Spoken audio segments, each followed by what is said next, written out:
Tinc que dir també que discrepem del govern municipal en el significat de l'expressió obra acabada, perquè per a ells l'obra civil està acabada o pràcticament acabada en totes les urbanitzacions, tret de la de Camí Llosart Montesol, però nosaltres entenem, i jo crec que com ho fa la majoria dels propietaris o com ho faria la majoria dels ciutadans, entenem que l'obra està acabada quan estiguen tots els serveis implantats de manera definitiva i no provisional.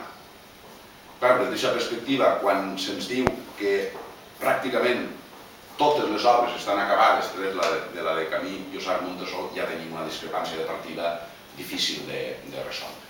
Perquè ells parlen d'obra acabada, per exemple, en Mollogós, i nosaltres us fem una foto feta de fa un parell de dies de la zona verda de Mollogós.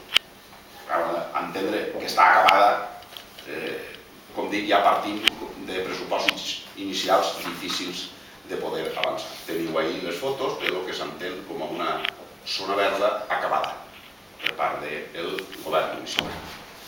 Aquesta és més verda, això és cert, perquè és un poc més difícil d'arribar, però bueno, això és una zona verda acabada.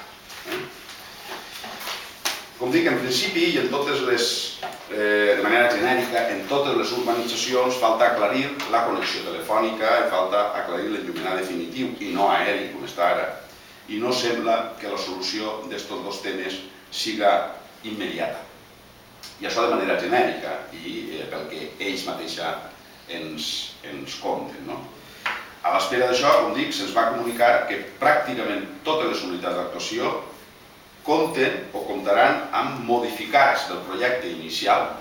Concretament, 4 de les 7 urbanitzacions tindran un modificat del projecte inicial i també alguns projectes complementaris.